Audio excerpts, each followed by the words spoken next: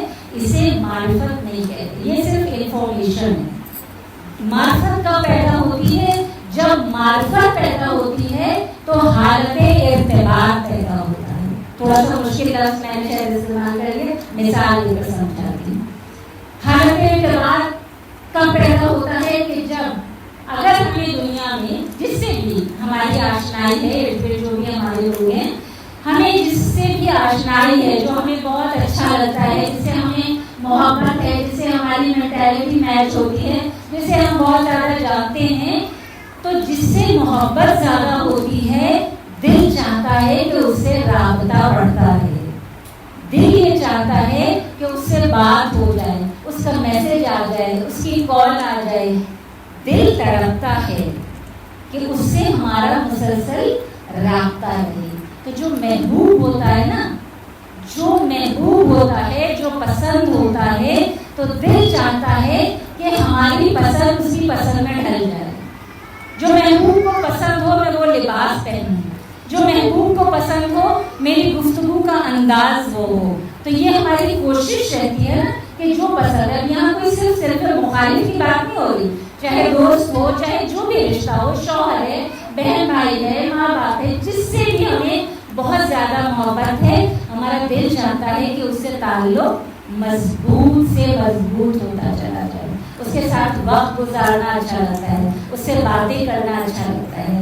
تو پھر ہم کیا کریں کہ اگر ہم یہ کہتے ہیں کہ ہمیں اپنے وقت کے امام سے محبت ہے، تو پھر ہمارا کیا کام ہے؟ پھر ہمارا کام ہے نا کہ اپنے وقت کے امام کو پہچانیں. اور جیسے جیسے ہم پہچانتے جاتے ہیں ان کی خوبیاں آشکار ہوتی جاتی ہیں. جب خوبیاں آشکار ہوتی ہیں تو پھر دل ان کی طرف کھنچتا ہے، پھر دل چاہتا ہے کہ رابطہ برقرار رہے اور بڑھتا چلا جائے. فضائل امام اس لیے ہمیں کرنا کیا ہے؟ یہ تو ہم سب کرتے ہیں نا کہ ہم دعائے عہد پڑھتے ہیں روزانہ، سلامتی امام زمانہ علیہ السلام کی دعا پڑھا کرتے ہیں. صبح اٹھتے ہیں تو بہت سارے لوگ یہ روٹین کرتے ہیں کہ اٹھتے ہی سب سے پہلے اپنے وقت امام کو سلام کرتے ہیں، پھر دل کا آغاز کرتے ہیں. یہ ساری ہماری چھوٹی چھوٹی کوششیں ہیں.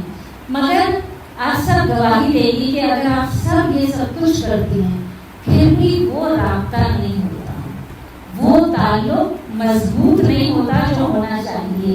اور جسے حقیقت میں معرفت کہتے ہیں وہ معرفت حاصل نہیں ہوتی. تو بس ہمیں کرنا کیا ہے؟ چھوٹی سی چیز ہے مگر اثر بہت بڑا رکھتی ہے. ہم سب جانتے ہیں، سب کو پتا ہے، ہمیں اپنی برائیوں کا اچھی طرح پتا ہوتا ہے. میں آپ کے اندر کیا چل رہا ہے میں نہیں جانتی، میرے اندر کیا چل رہا ہے اس وقت آپ نہیں جانتی. آپ صرف وہ دیکھ رہی ہیں جو میں زبان سے کہہ رہی ہوں. میرے دل میں کیا ہے آپ کو نہیں پتا، وہ میرا خدا جانتا ہے، میرے وقت کا امام جانتا ہے. تو ہمیں کرنا کیا ہے کہ جب ہم دیکھ لیں اور سمجھ لیں کہ ہمارے اندر کون سی برائیاں ہیں.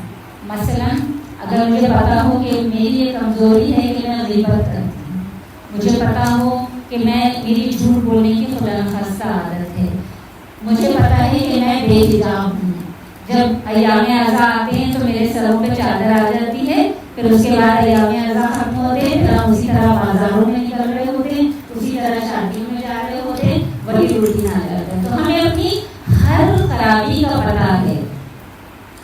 تو کیا کریں کہ امام زمانہ علیہ السلام سے عہد کریں. اور اگر وہ عہد آپ فرش عزا پر بیٹھ کر کریں گی نا تو پھر وقت کا امام ضامن ہو جاتا ہے اور وقت کا امام خود مددگار بن جاتا ہے.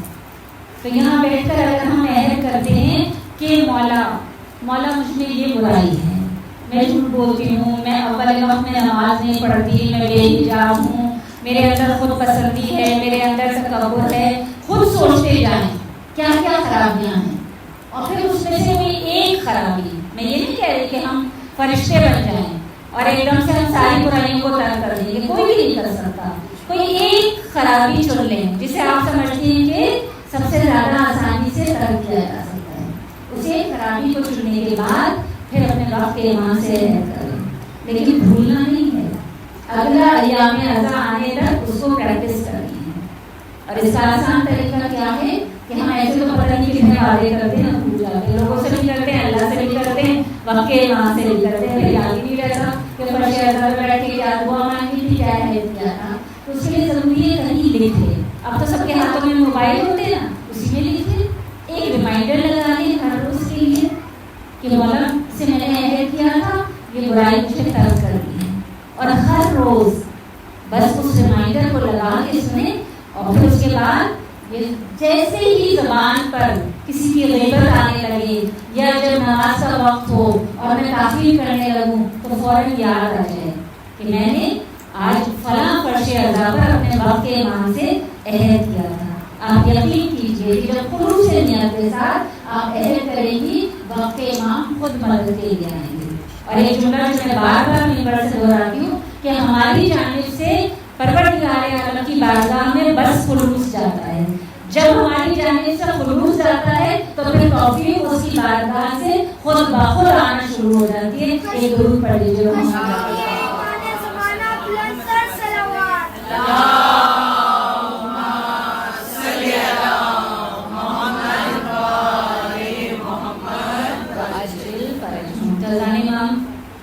بس دعا کرتی ہوں پروردگار عالم کی بارگاہ میں کہ پروردگار عالم ہم سب کو، ہماری اولاد کو، ہماری آنے والی نسلوں کو امام زمانہ علیہ السلام کا سچا ناصر بنا دے، سچا خدمت گزار بنا دے۔ دعا کی قبولیت کے لیے ایک مرتبہ خلوص دل سے بلند آواز سے درود پاک پڑھ لیجیے۔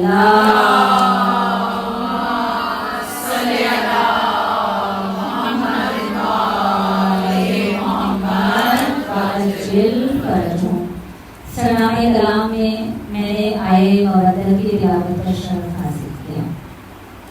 پروردگار عالم اس آئے مبارکہ میں کیا ارشاد فرما رہا ہے کہ قل لا اسألکم علیہ اجرا الا المودۃ فی القربى، کہ اے رسول کہہ دیجئے کہ میں تم سے کچھ اجر رسالت نہیں مانگتا سوائے اس کے کہ میرے اقربا سے مودت رکھو۔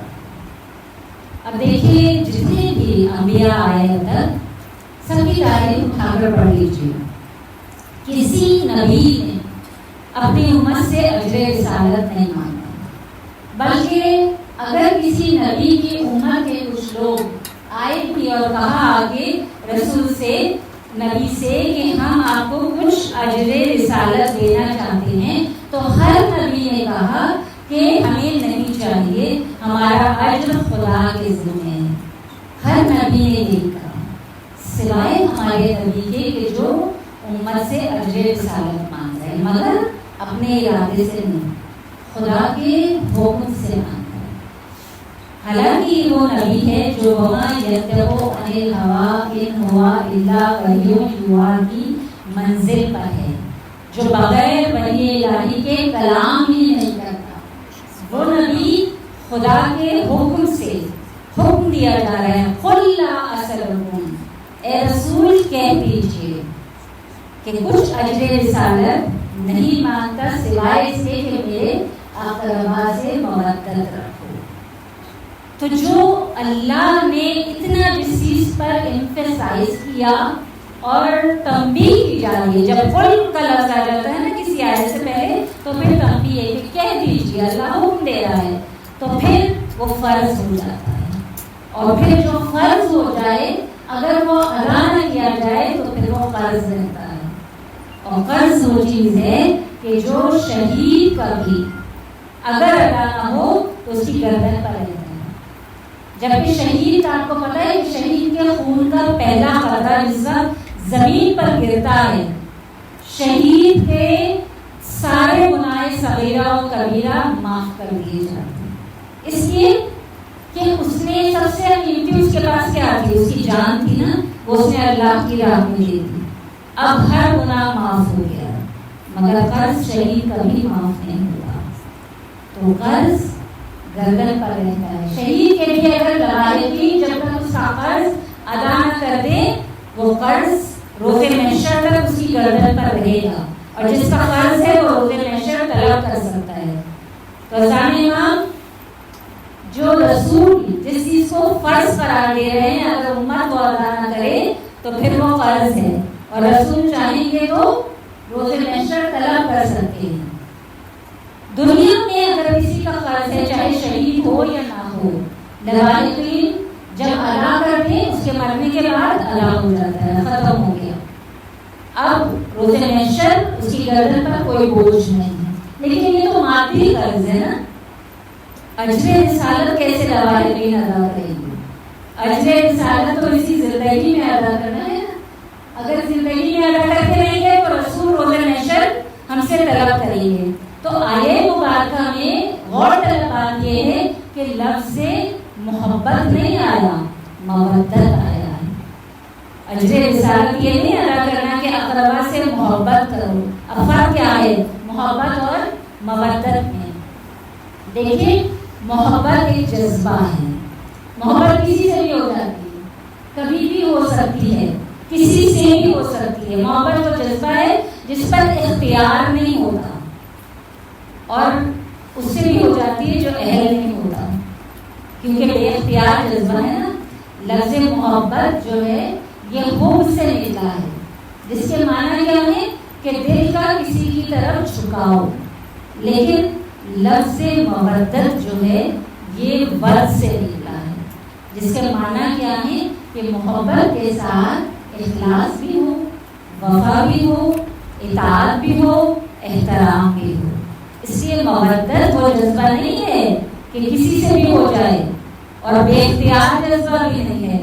مودت وہ جذبہ ہے کہ جو سوچ سمجھ کر کی جاتی ہے، جو معرفت کو حاصل کرنے کے بعد کی جاتی ہے، پہچان کر کی جاتی ہے، اور اس میں اطاعت شامل ہوتی ہے. بغیر اطاعت کے مودت نہیں ہوتی. اور اس سلسلے میں تصدیق کرتے ہیں امام جعفر صادق علیہ السلام.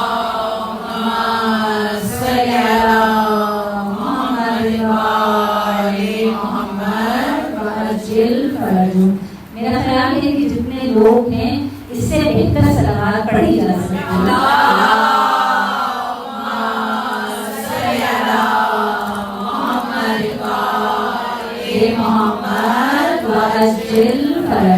دیکھیے صلوات وہ واحد عبادت ہے جس میں خدا جیسا وحدہ لا شریک ہمارے ساتھ شریک ہوتا ہے. اور میں صلوات سے درود سے ہی اندازہ لگاتی ہوں کہ مجمع کتنا جاتا ہے.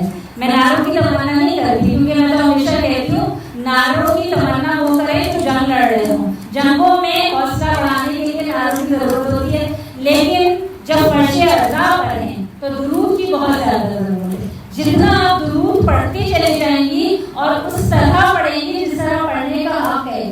جب ہم بلند آواز سے درود پڑھتے ہیں نا تو میں آپ کو بتاؤں کہ اس کا اثر کیا ہوتا ہے. جتنی بلند آپ صلوات پڑھتی ہیں اتنا آپ کے دل سے نفاق دور ہوتا چلا جاتا ہے. اتنا چھوٹا سا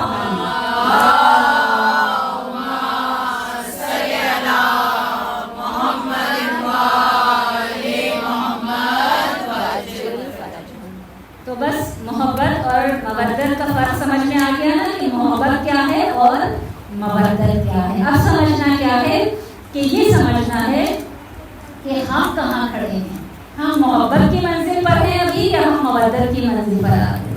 یہ تو سمجھ میں آ گیا نا کہ محبت اور چیز ہے، مودت اور چیز ہے. محبت بے اختیار جذبہ ہے، مودت پہچان کر کی جاتی ہے، اور مودت کی شرط ہے کہ ہم عمل کی منزل پر آ جائیں. اگر ہم عمل کی منزل پر نہیں ہیں تو پھر وہ مودت نہیں ہے، پھر ہم ابھی تک محبت کی ہی منزل پر ہیں. پھر ہم یہ نہ سمجھیں کہ ہم اجر رسالت ادا کر رہے ہیں. تو پھر یہ ہوش میں رہنا چاہیے ہم سب کو عمر سمیت کہ کہیں ہم بھی مخلوق تو نہیں اپنے نبی کے، ہم مودت کی منزل پر موجود ہیں یا نہیں ہیں. اب اتنا بڑا مجمع جو میرے سامنے ہے، اگر میں پوچھوں کہ اصول دین کیا ہے تو سب کو پتا ہوں گے، ہے نا. کیا ہے؟ کتنے اصول دین؟ 5 اصول دین ہے نا، توحید، عدل، نبوت، امامت، قیامت. سب کو یاد ہے، سب کو رٹیں گے. عقیدہ امامت، ہمارا ایمان ہے کہ نبوت کے بعد امامت کا سلسلہ ہے جو آخری امام تک پہنچتا ہے.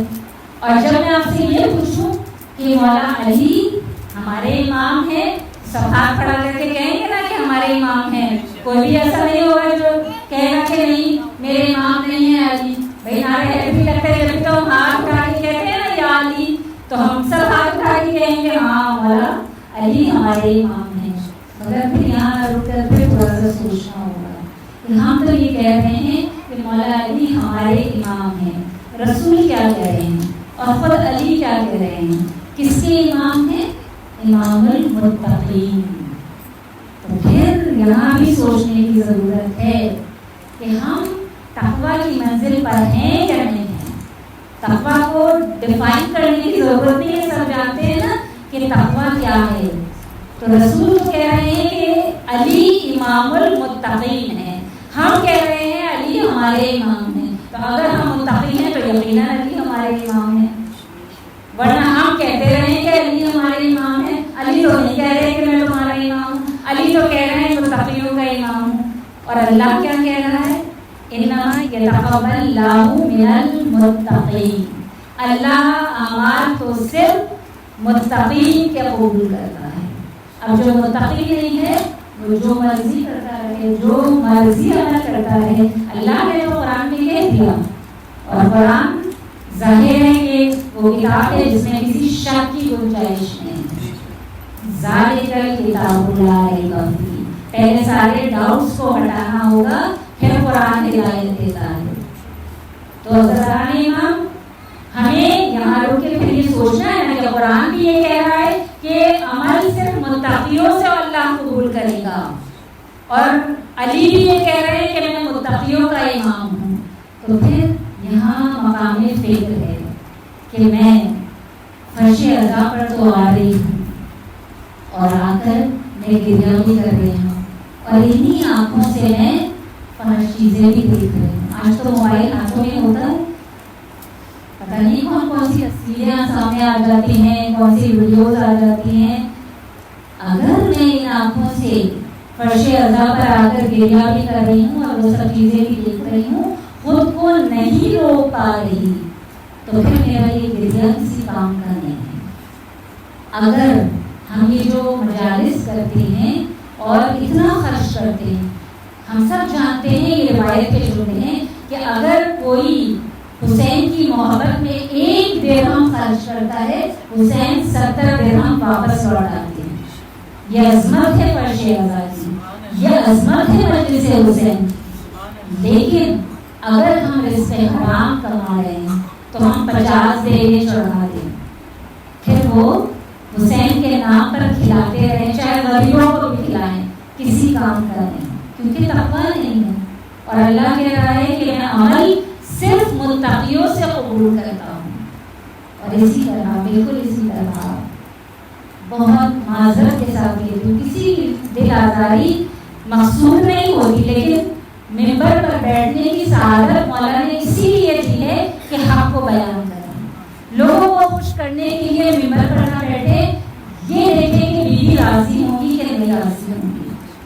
اگر میں بے حجاب ہوں اور میں ایام عزا کے علاوہ پورا سال بے حجاب ہوں اور پھر میں فرش عزا پر آ کر بیویوں کی چادر پر گریہ کروں، کیا میرا گریہ قبول ہوگا؟ کیا جناب سیدہ کے رومال کی زینت بن سکے گے میرے آنسو؟ یہاں ہمیں بس سوچنا ہے. ذرا صرف فکر کی دعوت دے رہی ہوں. اور اسی طرح یہ زبان، اسے اگر میں غیبت کرتی رہوں، جھوٹ بولتی رہوں، میں لوگوں کے دل کو کھاتی رہوں، انہیں تکلیف پہنچاتی رہوں، اور پھر اسی زبان سے آ کر فرش عزا پر نعرے بھی لگاؤں، ممبر پر بیٹھ کے مجلس بھی پڑھوں اور الاجل یا امام بھی پکارتی رہوں، کیا اس مجلس پڑھنے کا کوئی فائدہ ہے؟ کیا فرش عزا پر بیٹھ کر نعرے لگانے کا کوئی فائدہ ہے؟ کچھ فائدہ نہیں ہے. لیکن ہم وہ خوش نصیب ہیں کہ جب ہم امیر المومنین کہتے ہیں تو الحمدللہ اس منزل پر ہم موجود ہیں. ایمان تو ہم سب کے دلوں میں موجود ہے. ہم تقویٰ کی منزل پر ہوں یا نہ ہوں لیکن ایمان کی منزل پر ہیں. شکر الحمدللہ.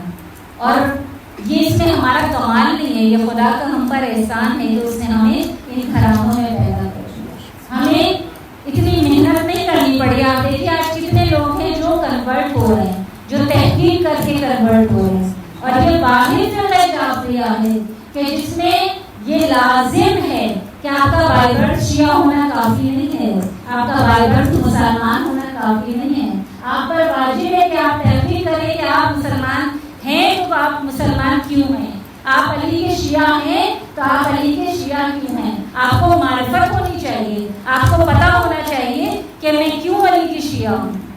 تو حضران امام امیر المومنین تو ہم کہہ سکتے ہیں اور بڑے فخر سے کہہ سکتے ہیں کہ مولا ہمارے امیر ہیں, مولا ہمارے سردار ہیں, مولا ہمارے آقا ہیں.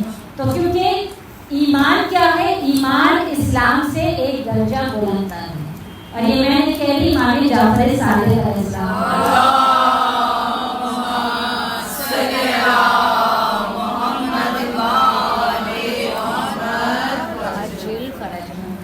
امام جعفر صادق علیہ السلام ڈیفینیشن بتا رہے ہیں کہ ایمان کیا ہے. ایمان اسلام سے ایک درجہ بلند ہے. اور اس کے بعد ایمان سے ایک درجہ بالا تر کیا چیز ہے, تقویٰ ہے, جس کا میں نے بھی کہا. اور پھر تقویٰ کی منزل پر جب ہم آ جاتے ہیں نا تو پھر ایک اور بلند درجہ طے کرتے ہیں. وہ بلند درجہ کیا ہے, وہ یقین کا درجہ ہے کہ جب تقویٰ اختیار کر لیتے ہیں, متقی ہونے لگتے ہیں, تو پھر اللہ کیا عطا کرتا ہے, یقین کی منزل عطا کر دیتا ہے. یقین کی منزل سب سے مشکل مرحلہ ہے اور ہمیں درجہ کا درجہ بلند ہونا ہے. 1400 سال سے یہ فرش ازا جاری ہے, تو کم از کم ہمارے نفس اتنے تو ایلیویٹ ہونے چاہیے کہ ہم درجہ کا درجہ بلند ہوتے رہیں. عزیزان امام, ہم تو خوش نصیب ہیں کہ ہم اس کے ماننے والے ہیں, اس علی کے ماننے والے ہیں کہ جس کے نام کے معنی ہی بلندی ہے, جس کی بلندیوں کے سامنے کائنات کی ساری بلندیاں ہیچ نظر آتی ہیں. اسی لیے تو میں کہا کرتی ہوں کہ علی کا نام بھی علی, علی کا کام بھی علی, علی کا مقام بھی علی, علی کا مزاج بھی علی, علی کی معراج بھی علی, علی کی گفتگو بھی علی, علی کی جستجو بھی علی, علی کی گفتار بھی علی, علی کا معیار بھی علی, علی کا کردار بھی علی, علی کی تلوار بھی علی, علی کی مسجد بھی علی, علی کا منبر بھی علی, علی کی مسند بھی علی, علی کا محضر بھی علی, علی کا نبی بھی علی, اور علی کا خدا بھی علی. جیو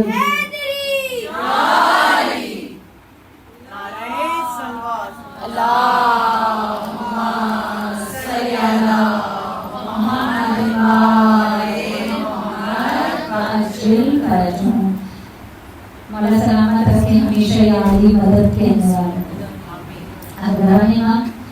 آج کل جو ایام ہیں وہ علی ابن حسین کے ایام ہیں, اور ظاہر ہے کہ مجھے کہا بھی گیا سالِ ازا کی جانب سے کہ علی ابن حسین کا امام سید سجاد کا تذکرہ کرنا ہے. مولانا سید سجاد کہ جن کا نام تو علی ابن حسین ہے, لیکن ان کے بے شمار القابات ہیں, ہم جانتے ہیں. سید الساجدین, زین العابدین, زین العباد, سید سجاد, بیمار کربلا, یہ سب مولا کے القابات ہیں. لیکن سب سے زیادہ جو مشہور و معروف ہے بیمار کربلا بھی مولا کا ایک لقب ہے, اور کربلا کے بعد سے بہت مشہور ہو گیا.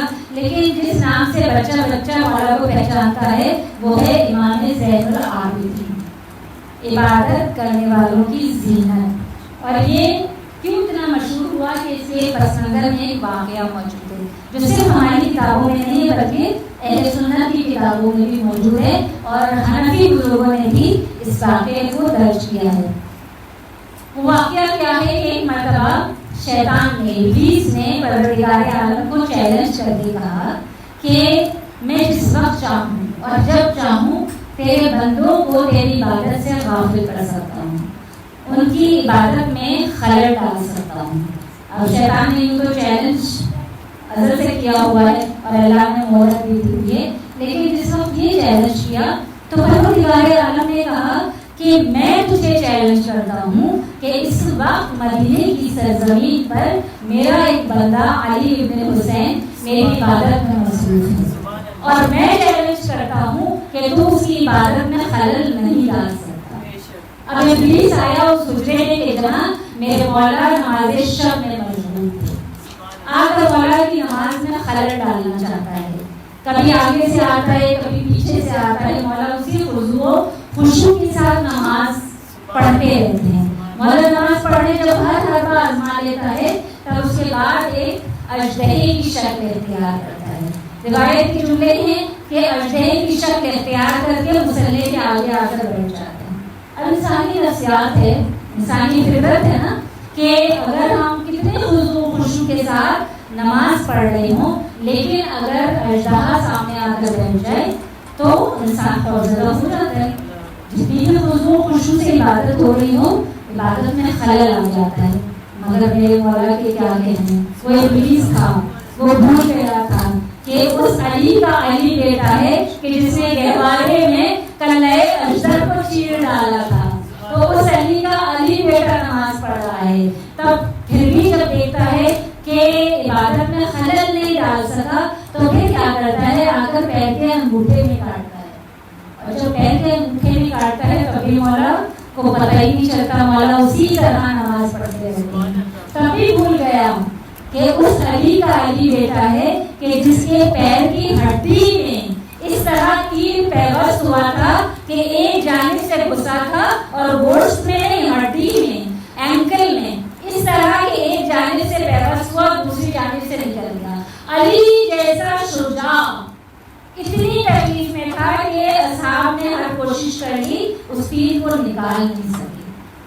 پھر کسی نے کہا کہ جب علی نماز میں مشغول ہو اس وقت تیر کھینچ لینا، اور تاریخ بتاتی ہے کہ اصحاب نے تیر کھینچ لیا اور علی کو پتہ نہیں چلا۔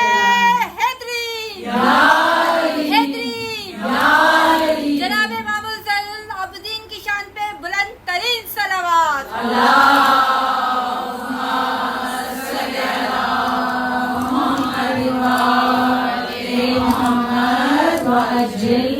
جو سلامت رہنے والا آپ کی نسلوں میں برش رضا کو ہمیشہ قائم کرنے بیٹھی۔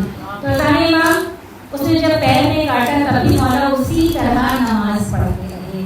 اب اس کے بعد مولا نے جب اپنی نماز تمام کی تب ہاتف غیبی نے ندا دی، انتا زین العابدین، تم عبادت کرنے والوں کی زینت ہو۔ اور یہ 3 دفعہ ہاتف غیبی کی یہ ندا سنائی تھی۔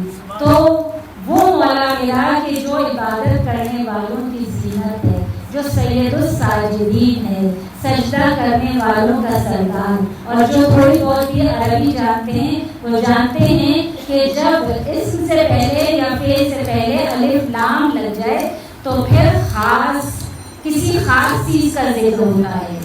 تو یہاں الساجدین ہے نا، سید الساجدین، الف لام لگا ہے، زین العابدین، یعنی میرا مولا صرف عبادت کرنے والوں کی زینت نہیں ہے، خاص عبادت کرنے والوں کی زینت۔ اور سید الساجدین صرف سجدہ کرنے والوں کا سردار نہیں ہے بلکہ خاص سجدہ کرنے والوں کا سردار ہے۔ ضرور پڑھیے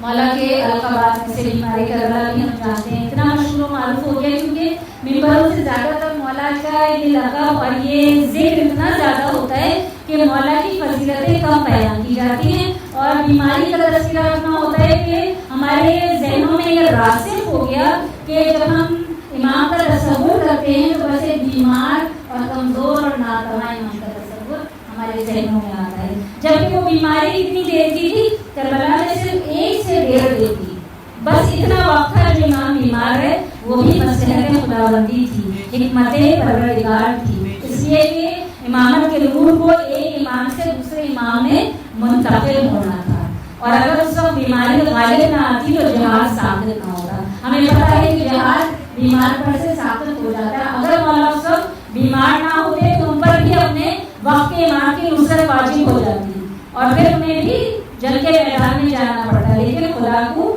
انہیں باقی رکھنا تھا اور آخری امام تک اس سلسلہ امامت کو چلانا تھا پڑھ میں۔ لیکن حضرت امام سب سے مشکل اور کٹھن جو دور ہے امامت کا، وہ میرے چوتھے امام کا ہی دور ہے۔ امامت اس وقت منتقل ہو رہی ہے جس وقت نوکے نیزہ پر بابا کا کٹا ہوا سر کو لگ ہو رہا تھا، اور امامت کا منصب کس وقت مل رہا تھا کہ جب زنجیریں پہنائی جا رہی تھی، توقع خاندان پہنایا جا رہا تھا۔ تو زن امام ہم یہ سمجھتے ہیں کہ امام شاید بیمار تھے، کمزور تھے، ناتواں تھے، تو امام نے کچھ بھی نہیں کیا پوری زندگی۔ ہم یہی سنتے رہتے ہیں نا کہ 40 سال امام روتے رہے۔ اس کا ہرگز یہ مطلب نہیں کہ امام نے وہ 40 سال صرف گریہ کرتے ہوئے گزارے۔ امام کربلا کے بعد جب مدینہ آئے ہیں تو امام نے بے شک 40 سال گریہ کیا، کسی امام نے اتنا گریہ نہیں کیا جتنا میرے چوتھے امام نے کیا ہے۔ لیکن ایسا نہیں کہ امام نے کچھ کیا نہیں، امام کی شجاعت، امام کا جو حکمت تھی مولا کی، جو اسٹریٹجیز تھی مولا نے کس طرح کی اسٹریٹجیز اپنائی، ہمیں بچوں کو ہم بتاتے ہی نہیں ہیں کہ کربلا کے واقعے کے بعد جب مولا مدینہ آئے ہیں اس کے بعد واقعہ گھوڑا ہوا اور مولا کی کیا استقامت تھی، کیا ملکہ کردار تھا واقعہ گھوڑا میں۔ حکومت تو کبھی بھی کسی امام کو نہیں دی گئی کیونکہ ڈرتے تھے، خوفزدہ رہتے تھے کہ دلوں پر تو یہی ہستیاں ہیں جو حکومت کیا کرتی ہیں، اگر زمینوں کی حکومت ان کے پاس آئی تو جو ظالم قوتیں ان کے ہاتھوں میں تو کچھ بھی نہیں رہے گا، تو اس لیے حکومت تو نہیں دی گئی۔ امامت کا دور بہت مشکل دور ہے سید سجاد کا، اس لیے کہ حاکم وقت کی جانب سے تقریر پر پابندی، خطبوں میں پابندی، میل جول پر پابندی، ہر چیز پر پابندی تھی، لیکن میرے مولا نے کیا حکمت عملی اختیار کی کہ دعاؤں کے ذریعے اپنے شیعوں کی تربیت کر رہے ہیں مولا۔ آج صحیفہ سجادیہ جو ہمارے ہاتھوں میں ہے، مولا نے یہ تربیت کی ہے، اس وقت کے شیعوں کی بھی اور ہماری بھی تربیت ہے۔ یہ ہماری نااہلی ہے کہ ہم کھول کر نہیں دیکھتے، ورنہ کون سی ایسی مشکل ہے کہ جس کا حل دعا کی شکل میں صحیفہ سجادیہ میں موجود نہیں ہے۔ اور جانتی ہیں اور امام نے کیا اسٹریٹجی اپنائی تھی؟ امام سجاد نے یہ کیا تھا کہ اکثر لوگ یہ نہیں جانتے کہ امام کے غلام سب سے زیادہ تھے، سب سے زیادہ غلام سید سجاد کے پاس ہوا کرتے تھے۔ کچھ روایتوں میں ہے کہ 1000 سے زیادہ تھے، لیکن علماء بتاتے ہیں کہ یہ بھی روایتیں ہیں کہ 19,000 تک تعداد پہنچتی، مگر ایک وقت میں 19,000 ظاہر نہیں ہوتے تھے۔ وہ جو دور تھا نا اس وقت فتوحات بہت ہوئی تھی، تو اس وقت غلام کہاں سے لائے جاتے تھے؟ ایران سے، روم سے، یمن سے، ان تمام ملکوں سے اس وقت غلام آتے تھے، اور وہ جو غلام ہوتے تھے وہ نئے مسلمان تھے، اور وہ جو نئے مسلمان ہوتے تھے نا ان کے دل نرم تھے۔ جو عرب کے مسلمان تھے وہ اتنے شفیع قلب تھے کہ واقعہ کربلا کے بعد بھی ان کے دلوں پر اثر نہیں ہوا، وہ ظالم حکومتوں کے خلاف کھڑے نہیں ہوتے تھے۔ تو امام سید سجاد کیا کرتے تھے کہ ان غلاموں کو ایک وقت میں 500 سے 1000 کا غلام مولا کے پاس ہوتے تھے، خدمت کے لیے نہیں رکھتے تھے، اپنا تو بستر بھی خود صحیح کرتے تھے، اپنے کپڑے بھی خود دھوتے تھے، اور اتنے غلام کیوں رکھتے تھے مولا؟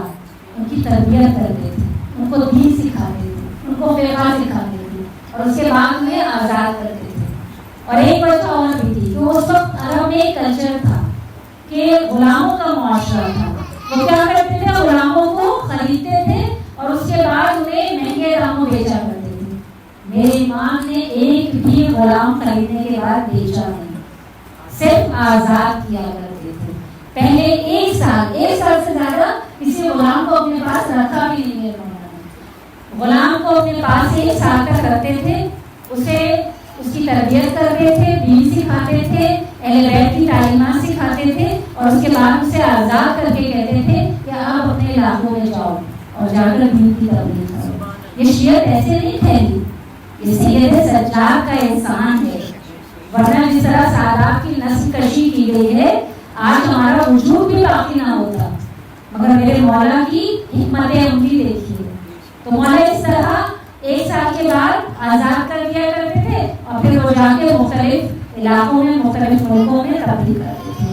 تو حضرت امام اس طرح مولا نے جب تربیت کی تو ایک مرتبہ مدینہ میں قحط پڑا اور ایسا قحط پڑا کہ بھوک و پیاس سے لوگ مرنے لگے. اتنا زیادہ قحط تھا کہ مائیں اس طرح بھوکی پیاسی تھی کہ ان کا دودھ خشک ہو گیا تھا اور چھوٹے چھوٹے ننے ننے بچے گودوں میں بلا بلا کر رو رہے ہوتے تھے. تب امت ایک صحرا میں جمع ہوئی اور وہاں دعا کی، نمازیں سجدہ پڑھی، لیکن بارش کا ایک قطرہ نہیں برسا. ایک کونے میں ایک حبشی غلام کھڑا دیکھ رہا تھا کہ ایک عورت کی گود میں چھوٹا سا بچہ بلک بلک کر رہا ہے. اس کا دل ٹوٹ گیا. اس حبشی غلام کی زبان سے بے ساختہ ایک جملہ نکلا کہ پروردگار اپنے بندوں پر رحم کیوں نہیں کرتا، کیوں بارش نہیں برسا دیتا. بس یہ جملہ نکلنا تھا کہ ایک مرتبہ بادل آنا شروع ہو گئے اور ایسی بارش برسی کہ موسلادھار بارش ہونے لگی. اب ایک شخص جو کھڑا دیکھ رہا تھا اس غلام کے پیچھے پیچھے چلا کہ یہ کون ہے، کس کا غلام ہے، کہاں جا رہا ہے. جب پیچھے پیچھے آیا تو جس گھر میں وہ داخل ہوا تو اس نے بھی دروازے پہ دستک دی. اس شخص نے باہر ایک قمیص آئی تو کہا کہ یہ کس کا گھر ہے، تو کہا کہ یہ نواز ہے، یہ امام زین العابدین کا، فرزند رسول کا گھر ہے.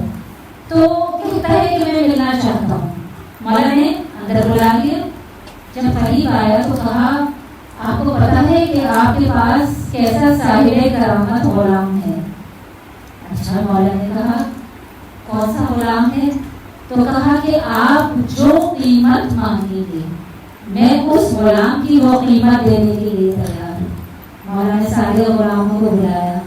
وہ غلام کے سامنے کھڑا تھا. کہا یہ غلام آپ اس کی فرزند رسول جو قیمت لگائیں میں ادا کرنے کو تیار ہوں. غلام نے کہا میں غلام بیچا نہیں کرتا، میں غلام آزاد کر دیا کرتا ہوں. میں اسے آزاد کر دوں گا، اس کی مرضی ہے تمہارے ساتھ جانا چلا جائے. حضرت امام اس سے کہتا ہے، اس غلام سے کہتا ہے وہ شخص کہ کب سے تمہیں یہ کرامت آتی ہے؟ تو کہتا ہے کون سی کرامت؟ کہا ابھی جو تم نے کرامت دکھائی کہ تمہارے منہ سے جملہ نکلا اور بادل آنا شروع ہو گئے، بارش برسنا شروع ہو گئی. تو کہتا ہے اس میں کرامت کی کیا بات تھی؟ میں نے اس بچے کو روتے دیکھا، میرا دل ٹوٹا، میرے زبان سے جملہ نکلا. اب یہ تو رب کی مرضی ہے کہ کس کی دعا کو قبول کرتا ہے، کس کی دعا کو قبول نہیں کرتا. تو امام نے کہا کہ میں تجھے آزاد کرتا ہوں. جب امام کی زبان سے یہ جملہ نکلا تو دوسرا جملہ اس غلام کی زبان سے نکلا. کہا پروردگارا زندگی بس اس وقت تک پسند تھی جب تک زین العابدین کی غلامی میں تھا. اب زین العابدین کی غلامی نہیں تو پھر یہ زندگی بھی نہیں چاہیے. روایت کا جملہ ہے، اس نے یہ کہا اور اس کی زبان سے یہ جملہ نکلا، اس کی روح پرواز کر گئی. امام زین العابدین نے کہا انا للہ و انا الیہ راجعون. تو حضرت امام یہ ہے میرے مولا سید سجاد، یہ ہے مولا کی حکمتیں جو کم کم ہی ممبروں سے بیان ہوتی ہیں. ہم بس مولا کی بیماریوں کا تذکرہ، ان کے اوپر جو ظلم ہوا اس کا تذکرہ یہی کرتے ہیں. اپنے بچوں کو سیرت سجاد سکھائیے، اپنے لڑکوں کو خاص طور سے، تاکہ انہیں پتہ چلے کہ غیرت ہوتی کیا ہے. حضرت امام بس میں نے اب اپنے موضوع کو سمیٹنا شروع کر دیا، اس لیے کہ اس سے زیادہ دامن وقت میں گنجائش نہیں ہے. امت نے کیا اجر رسالت ادا کیا؟ کسی امام کو زہر دیا، کسی کو ہتھکڑیوں اور زنجیروں میں چڑھا. یہ ہے امت کا اجر رسالت. حضرت امام آپ جو فرش عزا پر موجود ہیں، صاحب عزا نے بہت خلوص نیت کے ساتھ فرش عزا کو بچھایا ہے. حضرت امام یہ وہ ہستیاں ہیں، یہ وہ کریم ابن کریم مولا ہیں جو کسی کی اتنی سی خدمت کو بھی بھولتے نہیں ہیں، ضائع نہیں کرتے، اتنا کثیر کر کے اجر ادا کرتے ہیں کہ جو ہمارے تصور میں بھی نہیں آ سکتا.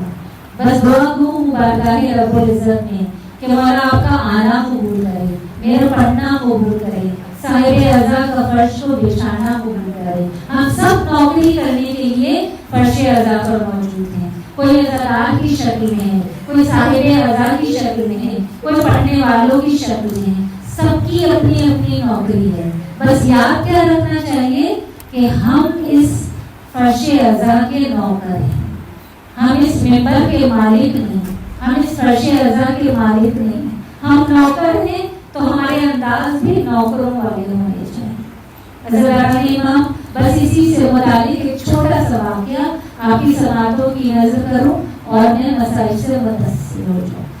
حضرت امام یہ جو میں نے کہا نا کہ مولا کچھ بھی ضائع نہیں کرتی، تو ایک ضعیف مومنہ کا واقعہ ہے. تاریخ جونپور سے پڑھ رہی ہوں کہ ایک ضعیف مومنہ تھی. اس کا یہ ہمیشہ سے ایک روٹین رہتا تھا کہ جب بھی ایام اعضاء شروع ہوتے تھے وہ محرم کا چاند دیکھتی تھی تو اس وقت جب مشکوں میں پانی بھرا جاتا تھا نا تو وہ ایام اعضاء شروع ہوتے ہی ایک مشک میں پانی بھرتی تھی اور کسی بھی امام بارگاہ کے باہر آ جایا کرتی تھی اور ہاتھ میں ایک کوزہ ہوتا تھا اور مشک میں پانی ہوتا تھا. جو بھی عزادار مجلس میں آنا شروع ہوتے تھے نا کوزے میں پانی ڈالتی تھی اور اسے دے کر کہتی تھی کہ حسین کے نام پر پانی پی. بس یہ اس کا ایک روٹین تھا. وہ ہمیشہ سے مولا کی بس یہ خدمت کرتی تھی. ہماری نظر میں تو بہت معمولی خدمت ہے نا حضرت، لیکن اس کا خلوص مولا جانتے ہوں گے کہ کس اخلاص کے ساتھ کرتی تھی. تو وہ اسی طرح کرتی تھی. ایک مرتبہ اس کے جوان بیٹے کا انتقال ہو گیا. اب اس کا کیا روٹین ہوتا تھا کہ وہ بیٹے کی قبر پر ہر روز قبرستان جاتی تھی اور وہاں جا کر تازہ پھول ڈالا کرتی تھی، چراغ جلایا کرتی تھی، وہاں بیٹھ کر بیٹے کے لیے مغفرت کی دعا کیا کرتی تھی. اب جب پہلا سال آیا بیٹے کے انتقال کے بعد، محرم کا چاند نظر آیا. اب بیٹے سے کیا کہتی ہے کہ بیٹا مجھے معاف کر دینا، میں 10 روز تک تیری قبر پر نہیں آ سکتی اس لیے کہ مجھے حسین کے عزاداروں کی خدمت کرنی ہے. عزاداروں نے امام بس یہ کہہ کر بیٹے کو خدا حافظ کہہ کر آ گئی اور پھر اسی طرح مشق میں پانی بھرا اور امام بارگاہ کے باہر آ کر کھڑی ہو گئی اور پھر عزاداروں کو پانی پلا رہی ہے. لوگ حسین کے نام پر پانی پی. عزاداروں نے امام جب عاشور گزر گئی نا، شان غریبہ گزر گئی، 11 محرم آ گئی، اب قبرستان آئی ہے نا، قبرستان میں جیسے ہی داخل ہوتی ہے دیکھیں مولا کیسے یاد رکھتے ہیں، بیوی کیسے ضائع نہیں ہونے دیتی. قبرستان میں داخل ہوئی تو ایسا محسوس ہوا کہ پورا قبرستان ایک عجیب خوشبو سے مہک رہا ہے اور دور سے بیٹے کی قبر دیکھی تو اتنے چراغ جلتے نظر آئے کہ قبر کے جب قریب پہنچی تو دیکھا کہ ایک بیوی بیٹھی ہے اور بیٹھ کر چراغ جلا رہی ہے. ایک مرتبہ کہتی ہے کہ شاید آپ کو کوئی غلط فہمی ہو، یہ آپ کی کسی عزیز کی قبر نہیں ہے، یہ میرے بیٹے کی قبر ہے. مگر کیونکہ میں حسین کے عزاداروں کی خدمت کر رہی تھی اس لیے میں 10 روز سے اپنے بیٹے کی قبر پر آ نہیں سکتی. وہ اسی طرح وہ خاتون خاموشی سے سر جھکائے چراغ جلاتی ہے. پھر دوبارہ آیا کہا یہ میرے بیٹے کی قبر ہے. تب انہوں نے سر اٹھایا اور کہا کہ میں جانتی ہوں یہ تیرے بیٹے کی قبر ہے، مگر جو میرے لال کے عزادار